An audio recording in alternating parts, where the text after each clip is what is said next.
Hello guys, कैसे हैं आप सब। आई होप आप सभी अच्छे होंगे। तो आज हो चुकी है 15 तारीख और परसों है आप सभी का पेपर। तो अब आपको पेपर को कैसे अटेम्प्ट करना है हम उस पर बात करते हैं।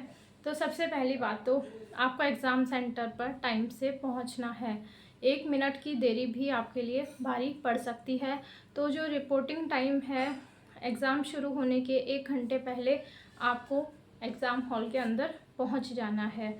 और कुछ लोग बाहर बैठ कर के भी सोचते हैं कि टाइम होगा जब जाऊंगा। नहीं, आप पहले ही अंदर चले जाओ। आप थोड़ा सा रिवीजन उस टाइम पर करोगे तो उससे कोई भी फ़र्क नहीं पड़ने वाला है। जो आपने अभी तक पढ़ाई करी है वही आपके काम आने वाली है।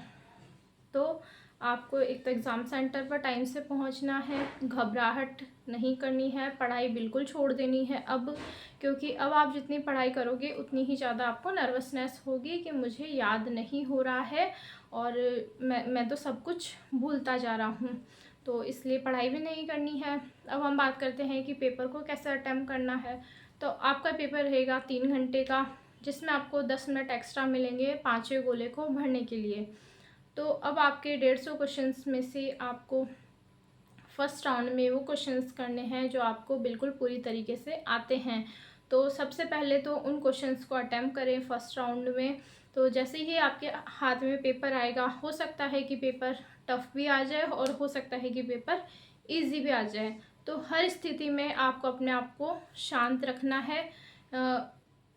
पेपर को लेकर के ओवरलोड नहीं लेना है, बर्डन नहीं लेना है कि कैसा पेपर आ गया। क्योंकि कैसा भी है सबके लिए एक जैसा है और आपको इन 3 घंटों में उसे करना है। तो सबसे पहले तो फर्स्ट राउंड में उन क्वेश्चंस को करेंगे जो आपको बिल्कुल अच्छे तरीके से आते हैं। मान लीजिए आपने 70 क्वेश्चन कर लिए फर्स्ट राउंड में, तो 70 क्वेश्चन में आपको अपने पेपर में टिक लगाने हैं उनके आंसर्स पे। उसके बाद में उन 70 क्वेश्चंस को OMR शीट में फिल करना है और इसमें कोई भी सिली मिस्टेक्स नहीं होनी चाहिए। उसके बाद में सेकंड राउंड में इस फर्स्ट राउंड को करने में आपको लगभग लग जाएगा 1.5 घंटा। इसके बाद में आप करेंगे सेकंड राउंड। सेकंड राउंड में जब आप इन क्वेश्चंस को करेंगे तो बहुत सारे क्वेश्चंस ऐसे होंगे जो आपको लगेगा कि मैं कर तो सकता हूँ, पर उस टाइम पर आपको नहीं आएंगे। तो उनको छोड़ देना है उस टाइम के लिए, बिल्कुल भी टाइम वेस्ट नहीं करना है। सेकंड राउंड में आपको क्या करना है, उन क्वेश्चंस को वापस देखना है जिसको आपको लग रहा था कि ये मुझे आते हैं या फिर मैं 2 ऑप्शंस में कंफ्यूज हो रहा था। तो उनको आप वापस से पढ़ेंगे। अगर आपको लगता है कि हाँ ये इसका आंसर हो सकता है तो ही उस आंसर को टिक करें। अदरवाइज़ बहुत ज़्यादा रिस्क नहीं लेना है, कैलकुलेटेड रिस्क लेना है। जहाँ आपको लगता है कि हाँ इतने मेरे पॉजिटिव नंबर आएंगे, इतने नेगेटिव आएंगे, और ये करके मतलब आपके नंबर कम नहीं होने चाहिए, आपके नंबर बढ़ने ही चाहिए। इसके बाद थर्ड राउंड में सेकंड राउंड को करने के बाद में फिर गोले फिल करने हैं वापस से, और इसमें आपके लगभग 90 से 100 क्वेश्चंस हो जाएंगे। अब जो एक सिलेक्शन लेने वाला स्टूडेंट है वो लगभग कितने क्वेश्चन अटैम्प्ट करेगा। करने वाला तो कोई 150 में से 150 भी कर सकता है। 115, 120 इतना अटैम्प्ट करना एक अच्छा अटैम्प्ट माना जाता है। क्योंकि थोड़े बहुत क्वेश्चन आपके गलत भी होते हैं।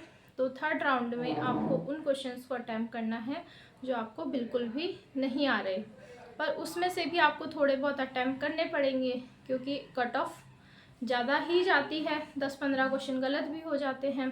तो उनमें से आपको बहुत सोच समझ करके आंसर कर लगाने हैं, बिल्कुल भी तुक्के नहीं चलेंगे। लगाने तो तुक्के पड़ेंगे पर उसमें भी बहुत सोच समझ के लगाने हैं। तो ऐसा अटैम्प्ट करना है कि आपके 150 में से लगभग 120 क्वेश्चन अटैम्प्ट हो। और अटैम्प्ट भी बिल्कुल आपके पेपर के ऊपर डिपेंड करेगा। अगर पेपर बहुत ज़्यादा टफ है तो आप नहीं कर सकते 120। तो जैसा भी पेपर की डिमांड हो, पेपर टफ हो, इजी हो, उस अकॉर्डिंग आपको पेपर को अटैम्प्ट करना है। और आपने मेहनत की है, आपका सिलेक्शन ज़रूर होगा। Thank you so much. Channel पर नए हैं, चैनल को ज़रूर सब्सक्राइब करें।